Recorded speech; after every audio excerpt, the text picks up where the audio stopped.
They walk in and say almost nothing. They don't command attention with volume. They don't perform. They observe. And somehow, everyone feels it. That presence. Not loud, but heavy. Not aggressive, but unshakable.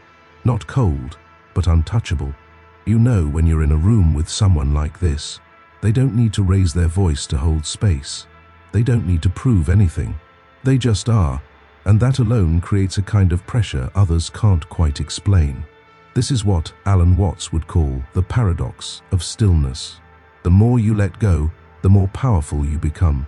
Because we've been trained to believe that power is about force, about hustle, about reaction, about domination.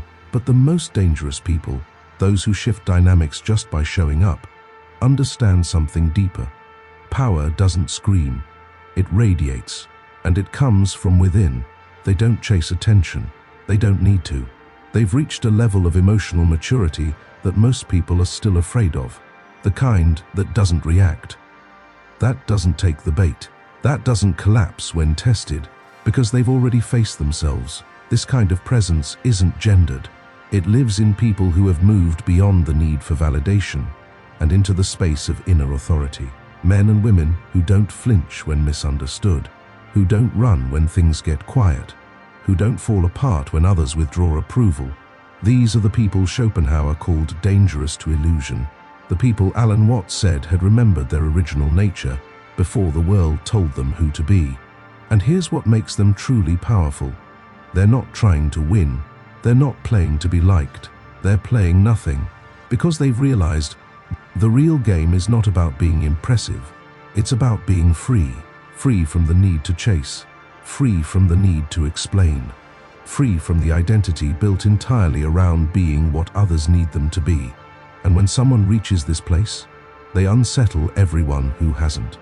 Not intentionally, but naturally, because their stillness, it reflects back your chaos. Their silence, it highlights your noise. Their peace, it unmasks your addiction to performance. That's why we call them dangerous. Not because they harm, but because they disrupt. They shake the foundation of shallow connection. They dissolve the energy of manipulation. They refuse to dance with anything that's rooted in insecurity. You can't guilt them. You can't provoke them. You can't trap them in old dynamics, because they've already seen the exit, and now they live outside the loop. They've upgraded their operating system. They no longer chase closure. They no longer fear being misunderstood. They no longer participate in relationships that require them to abandon their truth. They're not numb. They're clear. They're not detached. They're devoted to alignment over approval. And in a world addicted to reactivity, that clarity feels radical. Why reaction is the old currency, and how stillness became the new power. For most of your life, you were taught that the way to matter, to exist, was to react, to speak up, to prove your point, to stay involved, to match energy, to explain yourself until you were understood, to defend yourself when misunderstood, to fight for connection even when it hurt. Reaction became your identity, and in many ways, it worked. You got validation, you got attention, you got a sense of control, but you also got drained, overwhelmed, used, and slowly disempowered. Because every time you react, you leak energy. You tie your state of being to the state of someone else. You make your inner world conditional on an outer trigger. And this is where most people live, in a reactive cycle, tied to the opinions, moods, messages, approval, and behavior of others. But then something changes. A moment, a betrayal, a loss, a realization, and you snap out of the loop. You start to realize it was never about winning. It was never about being right. It was never about proving your worth. It was about waking up. And when you wake up, when you stop reacting, you begin to see. You see how much of your energy was spent trying to manage the emotions of people who never once tried to understand yours. You see how much peace you sacrificed trying to be palatable. You see how much of your identity was a reaction, not a decision. And in that moment, stillness begins. Alan Watts often described this shift as returning to the center. He said that most people are thrown around by life because they live entirely on the edges, the ego, the performance, the constant becoming. But true power, he taught, is the ability to come back to yourself, still, steady, rooted, not passive, present, because stillness is not weakness, it's awareness. And when awareness enters, reactivity exits. You stop jumping, you stop chasing. You stop answering questions no one is really asking. You stop bleeding energy just to stay included in dynamics that don't value you. You stop moving from anxiety and start moving from alignment. That's when people start to call you different, cold, distant, changed. But what they're really saying is, I can't pull you anymore. I can't push you. I can't access the version of you that made me feel powerful. And that's okay. Because your stillness isn't about being unreachable. It's about being undisturbed, unmoved by projections, unmoved by performance, unmoved by anything that tries to pull you out of your center. This is the new power. Not how fast you can speak, but how deeply you can hear. Not how well you argue, but how peacefully you walk away. Stillness doesn't beg. Stillness doesn't explain. Stillness doesn't prove. Stillness sees. Stillness chooses. Stillness stays home in itself. And that is dangerous to anyone who built their identity on making you move. The moment you stop being controlled by who stays, who leaves, or who approves. The moment it all shifts isn't when they finally understand you. It's when you stop needing them to. It's not when the right person finally stays. It's when you realize your peace doesn't depend on who comes or goes. That's when everything changes. Because for most of your life, your nervous system was trained to find safety in approval, in being chosen, in being liked, in being understood. You thought that if you could just say it the right way, they'd get it. That if you loved harder, they'd soften. That if you stayed calm, they'd stay close. And when that didn't work, you tried harder. Not because you were weak, but because you were wired for connection. You were taught to earn love instead of receive it. So you became everything: flexible, pleasant, performative. You became tunable, adjusting yourself based on who walked into the room. And maybe it worked. Maybe you were admired. Maybe you were wanted. Maybe you were never alone. But inside, you were exhausted, disconnected, half present, drenched in anxiety over things you couldn't name, because no one saw you. They saw the version you shaped for their comfort. Then one day, you just stop. Maybe you don't announce it. Maybe you don't even fully understand it yet. But something clicks. You stop chasing the text. You stop over-explaining. You stop abandoning your boundaries for another round of understanding. You stop trying to keep everyone from leaving. Because you realize what it's costing you to stay when they do. Alan Watts would call this a return to formlessness, to the place where you are no longer trying to define yourself by roles, reactions, or results, where your identity stops being built on the external and becomes anchored internally. You start listening to yourself, not your anxiety, not your fear, not your guilt, but that deeper, quieter voice, the one that says, it's okay if they don't get it. It's okay if they go. It's okay if they don't come back. Because you did, you finally came back to yourself. And if this content is making sense to you, then click the subscribe button and subscribe to the channel. Thank you for your support. Because this isn't about becoming someone new. It's about remembering who you were before the world told you who to be. And that version of you, they don't beg. They don't chase. They don't adjust to avoid discomfort. They stand still. They breathe deeper. They let go. And in doing so, they become powerful. When calm becomes a boundary and confusion can't enter your field anymore. There's a certain calm that comes after the storm. But there's another kind that arrives before it even starts. Not the quiet before chaos, but the quiet that ends chaos. The kind that doesn't wait for clarity, it is clarity. This calm is not performance. It's not spiritual bypassing. It's not detachment disguised as healing. It's the result of something deeper, a nervous system that no longer negotiates with confusion. You see, Confusion is how most people control you. They don't need to yell. They just need to make you second-guess your gut. They just need to spin the truth, leave gaps in communication, speak in riddles, offer half closure and half truths. And suddenly, you're back in the loop, chasing, proving, explaining, bleeding energy into something that will never resolve.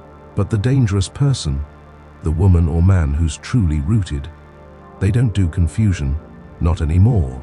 They see it, they name it, and they leave it. Not because they don't care, but because they care correctly.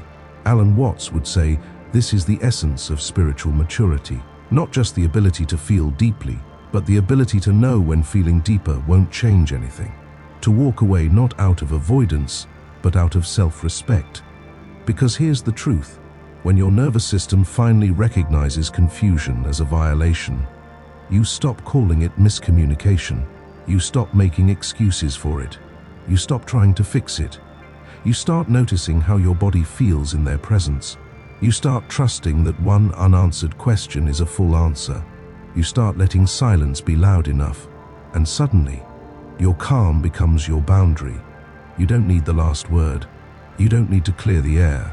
You don't need to repackage your truth into something they'll digest. You just don't play anymore. That's what makes you dangerous. You no longer wait for others to be ready.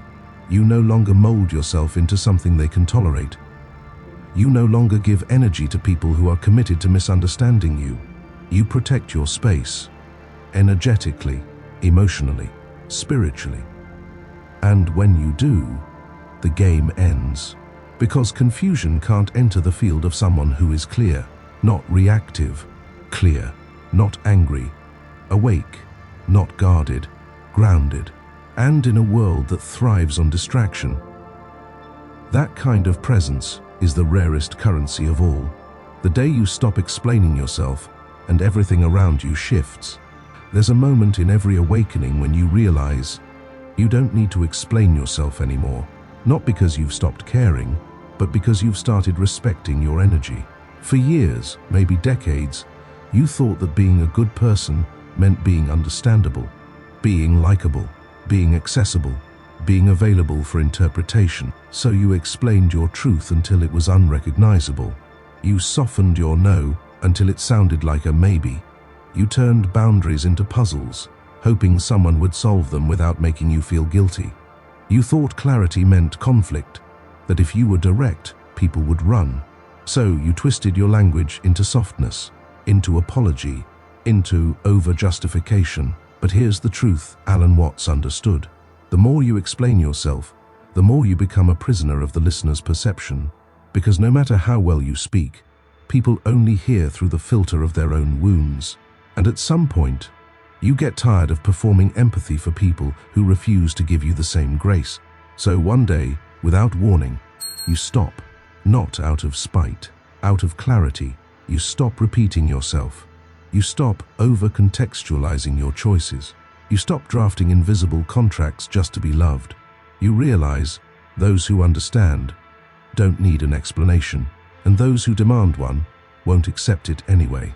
That's when you step into a new kind of power, the kind that doesn't need validation to move forward, the kind that doesn't need to make sense to anyone else in order to feel right to you. Alan Watts taught that this is where freedom begins, when you let go of your image, when you stop managing other people's projections, when you stop performing digestibility just to be included. Because here's the quiet truth most people avoid. The more you explain yourself, the more you hand over your power. The more you seek to be understood, the more you forget how to understand yourself. And when you finally reclaim that, you start walking out of rooms mid-sentence. You stop texting essays to people who leave you confused. You let the silence explain your shift. You let your absence do the speaking, not to punish, to preserve. This is why the most dangerous people, the most grounded, awake, rooted people feel mysterious. It's not because they're hiding something. It's because they're no longer interested in explaining everything. Their life is not a pitch. Their truth is not an invitation. Their presence is not up for negotiation. They walk with a sense of internal agreement. and that radiates louder than any external approval ever could. Emotional unavailability is a lie. This is what true sovereignty looks like. They'll call you emotionally unavailable, too quiet, too distant, too hard to read. But that's not the truth. The truth is, you're no longer performing emotion to earn connection. There's a difference. You're still available to truth, to presence, to real intimacy. But you're unavailable to manipulation, unavailable to drama loops, unavailable to the game of prove you care by overgiving. And that, to many people, feels like unavailability, because what they're really reacting to is the loss of control. See, when you were younger, emotionally or spiritually, you might have confused openness with over-accessibility. You gave people your feelings like gifts, hoping they'd be careful. You let people into your nervous system before they showed you they were safe. You explained and explained and explained, hoping someone would finally say, "I get you." But Alan Watts would tell you this: you don't need to be understood to live in peace. You only need to stop misunderstanding yourself. And what you once called love, over-explaining, over-functioning, over-sharing, that wasn't love. That was survival. Now you move differently. You don't ignore emotion. You just don't let it steer the car. You don't suppress your truth. You just don't throw it into conversations where it won't be received. You don't fake peace.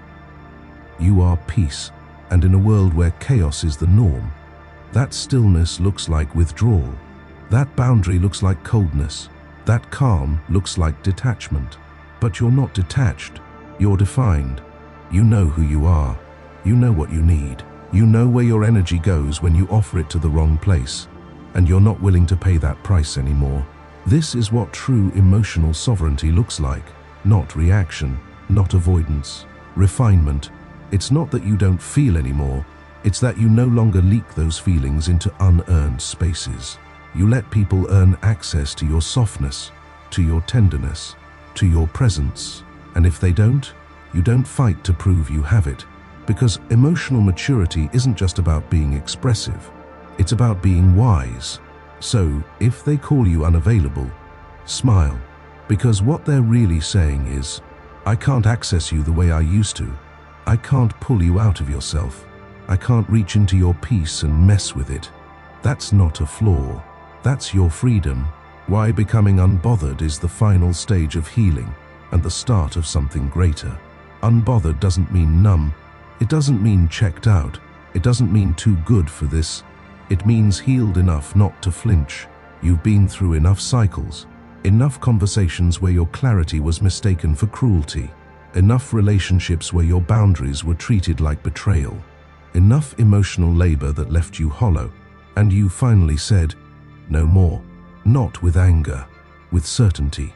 Because being bothered all the time, by people's tone, reactions, silence, distance, assumptions, that's not intuition, that's nervous system, hypervigilance.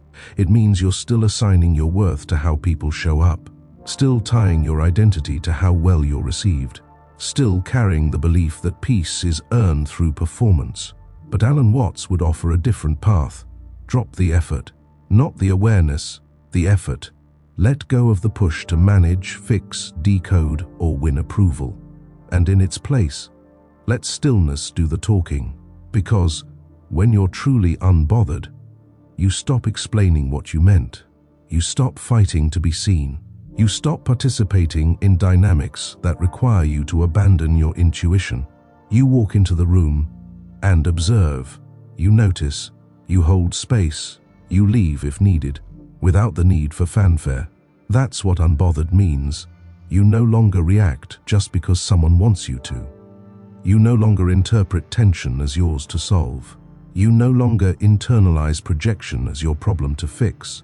You've become unavailable to chaos, and that unavailability, it's not a wall. It's a frequency. The more you rise in peace, the less accessible you become to people and patterns rooted in dysfunction. Not because you ghost, but because you glide. You walk out of rooms that used to hold you hostage, not with rage, but with reverence. You no longer need to prove anything. You just leave, And when you do, something wild happens.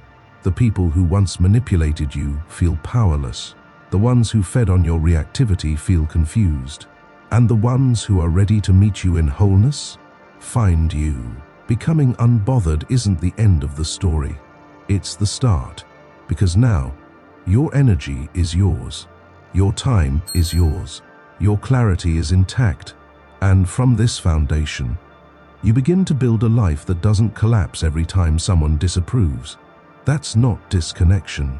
That's individuation. Alan Watts said, "When you become free of certain patterns, the world doesn't change, but how you move through it does. And how you move now, silently, intentionally, powerfully, the quiet revolution. What happens when you no longer need to be loud to be free? Freedom doesn't always look like shouting. Sometimes it looks like smiling and saying nothing. Sometimes it looks like leaving the text on read. Sometimes it looks like disappearing from where your energy was never truly welcomed, without guilt, without grand explanation, without the need to wrap it up properly. This is the quiet revolution, where you no longer need to announce your clarity. You just live it, because the dangerous woman isn't the one yelling. She's the one unbothered, the one who no longer performs worth, the one whose nervous system has learned, peace is my baseline, not my reward. And it's not just women. It's anyone, man or woman, who has learned to stop identifying with emotional chaos as a form of meaning. They don't run from emotion. They just stop renting their emotional space to people who confuse proximity with permission. They've gone through the fire. They've cried the silent tears. They've had the hard conversation with themselves. And now, they are not afraid of solitude, not afraid of silence, not afraid of being misunderstood. Because when you become the place you belong, you stop chasing homes inside people who were never built to hold you. Alan Watts would say, "Muddy water is best cleared by leaving it alone." And this is the path now. You no longer stir. You no longer chase. You no longer try to fix people as proof of your own goodness. You rest. You center. You allow life to unfold. And that stillness, that is what changes everything. People don't understand it. They don't know why your energy feels different, why they can't pull the same reaction from you, why your yes means yes and your no is clean and whole and unapologetic. It's because you've returned to original power, not force, not strategy, not performance, presence. You've stopped reacting to life, and now life begins responding to you. If you made it this far, you're not just watching, you're remembering, returning, reclaiming your inner ground. So trust that the video YouTube shows you next, the one appearing now, is not random. It's the next doorway, the next layer, and it will meet you exactly where you are. If this resonated, take a moment to subscribe, drop a comment below, not for the algorithm, but to mark this chapter in your journey. We'll see you in the next depth. Depthoria continues.